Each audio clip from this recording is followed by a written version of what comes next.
ఓం నమో నారాయణాయ నమశివాయ. మహాభారతంలో సభాపర్వం అండి. సభాపర్వంలో శ్రీకృష్ణుడి అవతారానికి సంబంధించేసి ఆయన బాల్యం ఎలా ఉంది ఏంటని చెప్పేసి భీష్ముడు ఈ ధర్మరాజు యొక్క సభలో ఉన్నటువంటి అందరూ కూడా చెప్తూ ఉన్నారు.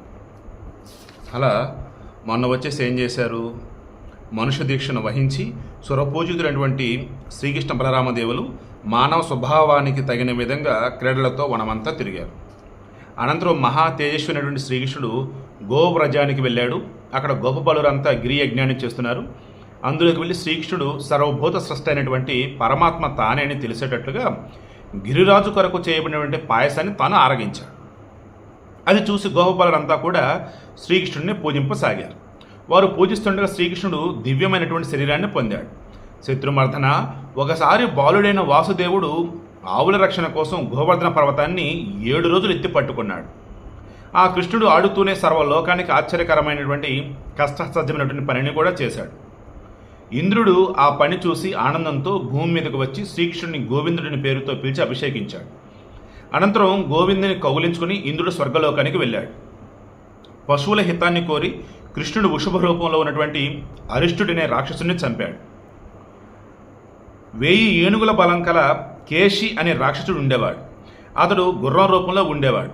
ఒకసారి కృష్ణుడు వనంలో ఉండగా భోజకులంలో జన్మించిన కంసుడు ఆ రాక్షసుని కృష్ణుని మీదకి పంపాడు. పురుషోత్తముడు అతడిని కూడా సంహరించాడు.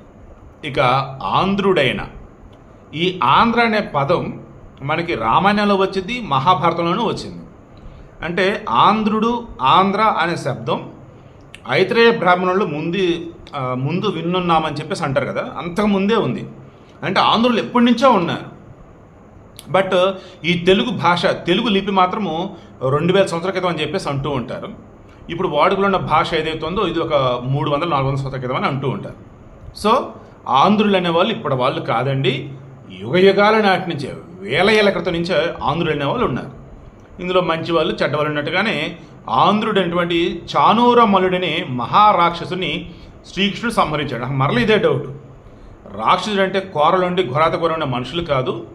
రాక్షసుడు ఉన్నప్పుడు మనుషులలో ఒక జాతి లేదా అదొక స్వభావం కలటువంటి వాళ్ళని చెప్పేసి నేను అనుకుంటూ ఉన్నాను. రావణ బ్రహ్మ, రావణుడు బ్రాహ్మణుడు, బట్ అది రాక్షసుడు అంటారు. ఎలాగా? విభీషణుడు రాక్షసుడు కాదే. సో ఇలా చెప్పుకుంటూ పోతే ఇంకా చాలా ఉన్నారు. సో ఐఎమ్ షూర్ ప్రహ్లాదుడు హిరణ్యకశిపుడు యొక్క కొడుకు, హిరణ్యకశిపుడు రాక్షసుడు, మరి ఆయన కొడుకు రాక్షసుడు కాలా? సో ఇలా చెప్పుకుంటూ పోతే మరలా చెప్తుంది, ఇదే డౌట్ నాకు. రాక్షసులు అంటే నాకు తెలిసి పూర్వకాలంలో గతంలో ఒక జాతి లేదు అన్నప్పుడు, జాతి కూడా కాదు, కరెక్ట్గా జాతి కూడా కాదు అని వ్యక్తిత్వ లక్షణాలు అంటే అనుకుందాం. ఆ క్యారెక్టరిస్టిక్స్ ఉన్నటువంటి వాళ్ళని రాక్షసుడు అంటారు అనుకోవచ్చు. అలా చానూర మలుడనే మహారాక్షసుడిని శ్రీకృష్ణుడు సంహరించాడు. శత్రుఘాతకుడైనటువంటి కంసుని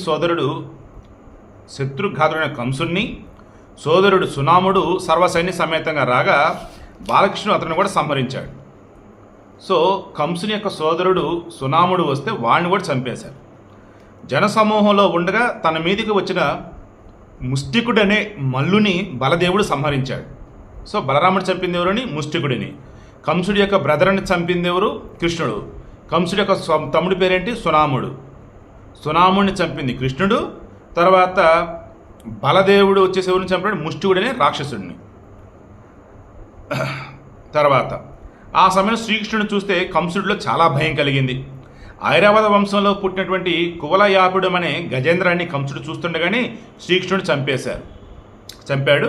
ఇక అనంతరం అందరూ చూస్తుండగా శత్రు సోదరుడు అయినటువంటి శ్రీకృష్ణుడు కంసుని చంపి ఉగ్రసేనుడిని రాజ్యాభిషిక్తుని చేసి తన తల్లిదండ్రులైనటువంటి దేవకి వసుదేవుల పాదాలకు నమస్కరించాడు. అప్పటి వరకు దేవకి వసుదేవులు ఎక్కడున్నారు? కంసుని యొక్క ఇదిలో ఉన్నారు. ఈ కంసుడికి సంబంధించి ఎవరు? ఉగ్రసేనుడు వచ్చేసి నాకు తెలిసి కంసుడికి బాబాయో పెదనాన్న వరుస అవుతాడు. అతడిని పక్కన పెట్టేసి కంసుడు అంతా హడావుడి చేస్తూ ఉంటాడు. ఇక ఇటువంటి పనులు చేస్తూ జనార్దనుడు బలరామునితో పాటు అక్కడ కొన్ని రోజులు నివసించాడు కంసుడి యొక్క రాజ్యంలోనే. అటు తర్వాత వాళ్ళిద్దరు గురువైనటువంటి సాందీపుని వద్దకు వెళ్ళారు. కుచేలుడు మన కృష్ణుడు సాందీపుని యొక్క ఆశ్రమంలో చదువుకున్నారనమాట. ధర్మజ్ఞులై ధర్మాచరణం చేస్తూ బలరామకృష్ణుడు గురు శుశ్రూష చేస్తూ అక్కడ ఉన్నారు. అక్కడ మహాత్ములిద్దరు కఠోర నియమాన్ని పాటిస్తూ 64 రోజులలో షడంగాలతో కూడినటువంటి వేదాన్ని అధ్యయనం చేశారు. సో ఈరోజు ఇక్కడ రిమైనింగ్ రేపు డిస్కస్ చేద్దాం.